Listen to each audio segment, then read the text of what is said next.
Hi, it's me again, and I think the people's champion, Martin Lewis, might have been watching some of my videos, because recently I've been talking about the loopholes in the TV license. If you live in student halls, things like that, and all of a sudden one's popped up by Martin Lewis talking about the same thing. So let's have a look, see what he said about it, because I like people like Martin Lewis talking about it because he's got a much bigger reach than I'll ever get. So someone like Martin Lewis talking about it really gets the message out there about not necessarily needing to pay the license fee. It's good. Let's have a look. The bizarre TV license loophole that means you don't actually have to pay £159. A bizarre loophole could save you the money a year to watch live TV and BBC shows. It is a bizarre loophole. It is a weird thing, isn't it? But let's have a look, see what information they've got in here, whether they're actually helping people. It's not a massive publication. It's in mylondon.news, but it's a syndicated local paper, isn't it? So if it's appeared here, it would have appeared in them all around the country, which is good. So it's talking here about terrestrial TV being something of a relic, and then every now and then, though, it's nice to sit down to watch some regularly scheduled programming. Do you know what? I actually can't remember the last time I watched regularly scheduled programming. No, I can't. No, it was last week. I was around my mum's and on Gold on the weekend because I was putting some flat packs together for her. She put Only Fools and Horses on for me. But that was like the first time in a long time. I can't imagine sitting down on a Thursday at 8 waiting for your favourite show to come on. I want to watch what I want to watch when I want to watch it. It's just the way of things now, isn't it? It is a dead duck. It is a relic. But anyway, in fact, you need a licence to watch or record live TV on any channel or service. This includes the BBC and ITV channels, Channel 4 and Channel 5, and to use BBC iPlayer.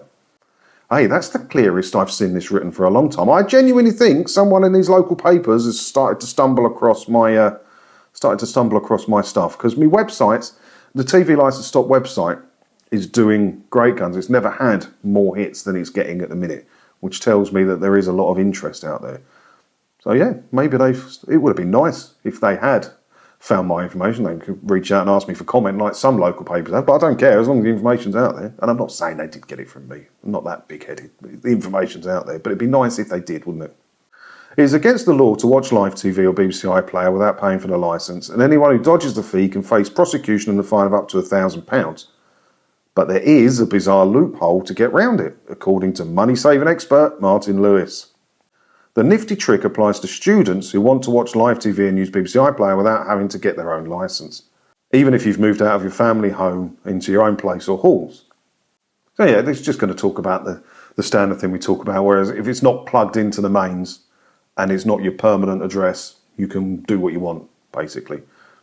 According to Martin's website, Money Saving Expert, the rule is hidden in TV licensing advice for students guide, which say that students whose parents or guardians have a TV licence can watch live TV on a smartphone, tablet, blah, blah, blah. It's not plugged in or charging at the time without paying for the licence fee. Yeah, I talked about it recently. This is because it came up. It was one of the Cambridge universities, wasn't it? I still got it bookmarked. No, I deleted the bookmarks. There's one of the Cambridge universities. I stumbled across this, and they were saying that every student is responsible for paying for the licence fee if they bring a television into their room. It's completely archaic ruling. It's not how it works anymore. You can have TVs and not require a licence fee. So I asked them to update it, and the video did all right. And I've done a couple of other videos about it recently where we need to talk about this. And even for businesses as well, we've been talking about this loophole. If you own a cafe or something, or a restaurant or an office, and you don't pay the licence fee for that premises, customers and staff still can watch and record live TV and access BBC iPlayer on their phones, their laptops, whatever, as long as it's not plugged into the main. So this is going around a bit lately, and it's nice to see someone as big as Martin Lewis talking about it, isn't it? The money-saving expert guidance explains that a TV licence is not required, providing the following 3 factors apply. Your out-of-term address, i.e. your parents' guardian's address, is covered by a licence. Yeah, okay. You only use TV receiving equipment such as smartphone, tablet, laptop that is powered solely by its own internal batteries. Yeah, it's the most ridiculous rule in the world, isn't it? You're not watching TV on a device while it's connected to an aerial or plugged into the mains.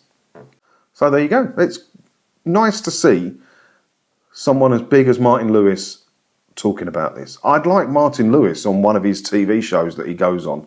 He's always talking about that's his stock in trade, isn't it? Saving money.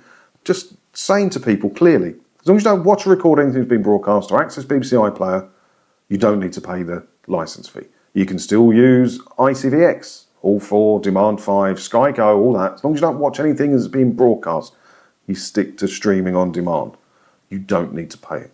And I think that would get 1 million people overnight cancelling their licence fee. When people trust Martin Lewis, a lot more so than they'd ever trust me.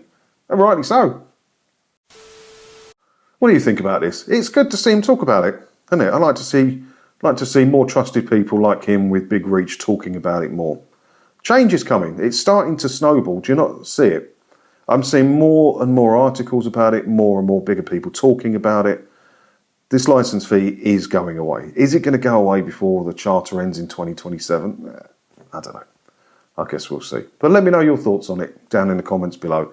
And as always, hit all the buttons and everything while you're down there. And if you do that, hopefully I'll get to see you in another video again soon, won't I? Ta-da!